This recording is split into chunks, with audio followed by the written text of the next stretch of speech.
നമുക്ക് റസൂലാണ് രാജാവ്, റസൂലാണ് രാജാവ്, റസൂലാണ് രാജാവ്. ആ റസൂലിന്റെ ഓർഡറിനപ്പുറം ഓർഡർ പറയാൻ, അഭിപ്രായം പറയാൻ ഒരാൾക്കും അവകാശമില്ല. ഫലാ വറബ്ബിക്, വിശുദ്ധ ഖുർആൻ ഒരൊറ്റായത്ത് അങ്ങനെ തുടങ്ങുന്നുള്ളൂ. ഒറ്റായത്ത്, ഫലാ വറബ്ബിക്, നിന്റെ റബ്ബിനെ തന്നെ സത്യം.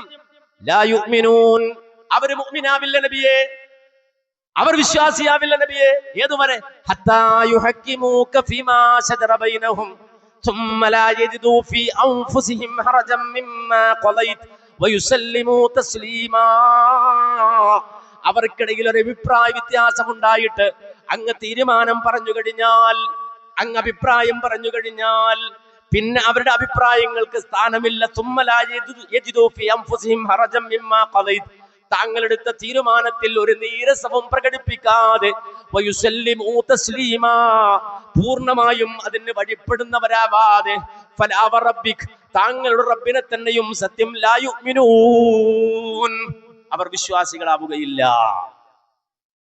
അപ്പൊ സ്വന്തം അഭിപ്രായങ്ങളുണ്ട്, സ്വന്തം തീരുമാനങ്ങളുണ്ട്, സ്വന്തം ബുദ്ധി ഉണ്ട്, അതവിടെ വെച്ചാൽ മതി. റസൂലുള്ളാഹിന്റെ മുന്നിൽ നിന്റെ ബുദ്ധി വേണ്ട, റസൂലുള്ളാഹിന്റെ മുന്നിൽ നിന്റെ അഭിപ്രായം വേണ്ട.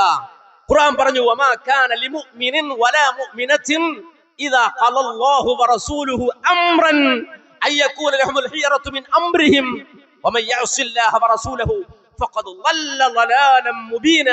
ഖുർആൻ പറയാണ്, ഒരു മുഅ്മിനിനും യോജിച്ചതല്ല, മുഅ്മിനായ ഒരു ആണിനും പെണ്ണിനും യോജിച്ചതല്ല. വമാ കാന ലിമുഅ്മിനിൻ വലാ മുഅ്മിന, മുഅ്മിനായ ഒരു ആണിനും പെണ്ണിനും യോജിച്ചതല്ല. ഇദാ ഖലല്ലാഹു വറസൂലുഹു അംറ, അള്ളയും റസൂലും ഒരു കാര്യം തീരുമാനിച്ചു കഴിഞ്ഞാൽ പിന്നെയോ അയ്യകൂന ലഹുൽ ഖിയറതു മിൻ അംറിഹിം, അവരുടെ കാര്യത്തിൽ സ്വന്തം തീരുമാനം എടുക്കുക എന്നുള്ളത്, അതിനെ ഓവർകം ചെയ്തിട്ട് ഓവർടേക്ക് ചെയ്ത് മറ്റൊരു തീരുമാനം എടുക്കുക എന്നുള്ളത് ഒരു മുഅ്മിനിന് യോജിച്ചതല്ല.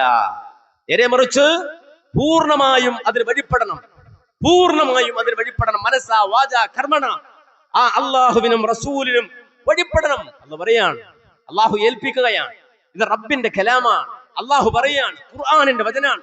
പക്ഷേ ഇപ്പൊ നമുക്കറിയാം, നമ്മുടെ ഇടയിൽ തന്നെയും റസൂൽ ഒരു കാര്യം പറയുമ്പോൾ അത് സെക്കൻഡറി, ഒരു കാര്യം ഹദീസിൽ വന്നാൽ അത് സെക്കൻഡറി, അതിന് താല്പര്യമില്ല. ഖുർആനുണ്ടോ സ്വീകരിക്കാം, ഖുർആനുണ്ടോ അത് കൊണ്ട് നടക്കാം, ഖുർആനുണ്ടോ നമ്മളത് സ്വീകരിക്കാം. ഹദീസിലുണ്ടോ, ഹദീസ് എന്ന് പറഞ്ഞാൽ നമുക്കത് എങ്ങനെയാ സ്വീകരിക്കാൻ പറ്റുക? പുച്ഛത്തോടെ ഹദീസുകളെ കാണാൻ. നബി സല്ലല്ലാഹു അലൈഹി വസല്ലമയുടെ ജീവിതം മുഴുവനും ഉള്ളത് ഹദീസിലാണോ? ഹദീസ് ഇല്ലെങ്കിൽ റസൂലിനെ നിനക്ക് കാണാൻ കഴിയില്ല.